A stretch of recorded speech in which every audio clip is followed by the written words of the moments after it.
Hello बच्चों, my name is वंदना शर्मा और आज का हमारा टॉपिक जो रहने वाला है वो है सेल स्ट्रक्चर। तो मैंने आपको यहाँ पे डायग्राम शो कर रखा है जिसमें आपको सारी सेल के अंदर कौन कौन सी चीज़ें होती है वो सारा इसमें दिया गया है।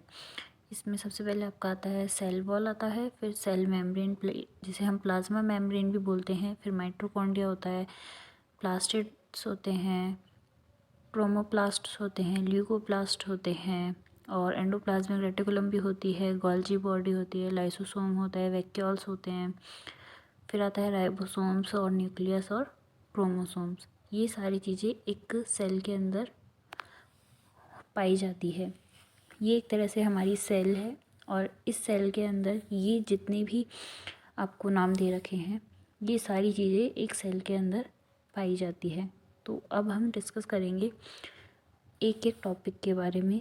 तो सबसे पहले चलो हम डिस्कस करते हैं सेल वॉल के बारे में। तो अब हम बात करेंगे सेल वॉल के बारे में। तो सेल वॉल जो होती है वो 3 लेयर से मिलकर बनी होती है। मिडल लैमेला, प्राइमरी वॉल और सेकेंडरी वॉल। इन दोनों के बीच में जो ट्रांसफ़र करने का काम होता है वो प्लाज्मोडर्मेटा का होता है। मतलब एक सेल से कोई भी चीज़ को दूसरी तरफ ट्रांसफ़र करने का इसमें छोटे छोटे से ये लिगमेंट्स पाए जाते हैं। तो यहाँ से यहाँ ट्रांसफ़र करने का जो काम होता है वो प्लाज्मोडर्मेटा करती है, ट्रांसपोर्ट बिटवीन 2 सेल्स। बात करेंगे कि ये किन किन में पाई जाती है, इनका क्या काम होता है, मिडिल लैमेला का क्या काम होता है, प्राइमरी लैमेला का क्या काम होता है और सेकेंडरी वॉल का क्या काम होता है।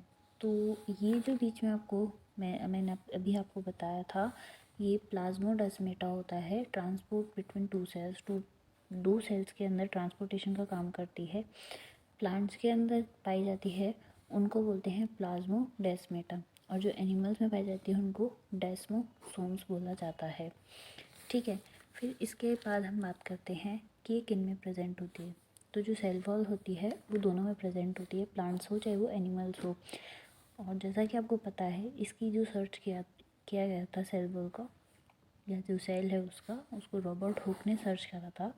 ये एक नॉन लिविंग लेयर होती है और जो सेल वॉल होती है वो फंगल के अंदर काइटिन की बनी होती है, एल्गी के अंदर ये सेलुलोज की बनी हुई होती है और जो प्लांट्स होते हैं उनके अंदर ये इनसॉल्युबल पॉलीसैकेराइड्स की बनी हुई होती है। अभी जो सेल वॉल होती है, जो मिडल लैमेला होता है वो किससे मिलकर बना होता है। तो ये जो मिडल लैमेला होता है वो कैल्शियम और मैग्नीशियम के पेक्टेट से मिलकर बना होता है। मिडल लैमेला जो होता है वो कैल्शियम और मैग्नीशियम के पेक्टेट से मिलकर बना होता है। ये क्या काम करता है, इट हेल्प्स टू अटैच दो सेल्स को अटैचमेंट के काम में आता है। ये जो प्राइमरी वॉल होती है वो सेल्यूलोज की बनी हुई होती है और जो सेकेंडरी जो वॉल होती है वो लिथियम की बनी हुई होती है। ठीक है, फिर आते हैं कि सेल वॉल का फंक्शन क्या होता है। तो it maintain shape of cell की जो शेप होती है उसको मेंटेन करने का काम जो होता है वो सेल वॉल का होता है। फिर आता है protect cell from mechanical injuries. कोई भी मैकेनिकल इंजरी होती है उससे प्रोटेक्ट करने का जो काम होता है वो सेल वॉल का होता है। फिर आता है it allow the materials to pass in and out of cell. कोई भी मटेरियल इन या आउट करने का जो भी काम होता है किसी भी सेल के अंदर वो कौन करता है, सेल वॉल करती है। फिर आता है it help in cell to cell integration. मतलब कि सेल टू सेल में जो भी इंटरेक्शन होता है उसका जो काम होता है वो सेल वॉल करती है। And it provide barrier to pathogen कीटाणु होते हैं या कोई भी गलत पैथोजन आ जाता है जिससे कि अपनी सेल वॉल को हार्म होता है, तो उनके अंदर बैरियर्स प्रोवाइड करने का काम कौन करती है, सेल वॉल करती है। तो यहाँ पे हमारा सेल वॉल का जो टॉपिक है वो अभी कंप्लीट होता है। इसी के साथ जो नेक्स्ट टॉपिक अपनाएगा वो अपनाएगा सेल मेम्ब्रेन या प्लाज्मा मेम्ब्रेन का। उसको हम डिटेल्स के अंदर पढ़ेंगे, उनके फंक्शंस के बारे में जानेंगे। तो आज का जो वीडियो है हमारा यहीं समाप्त होता है।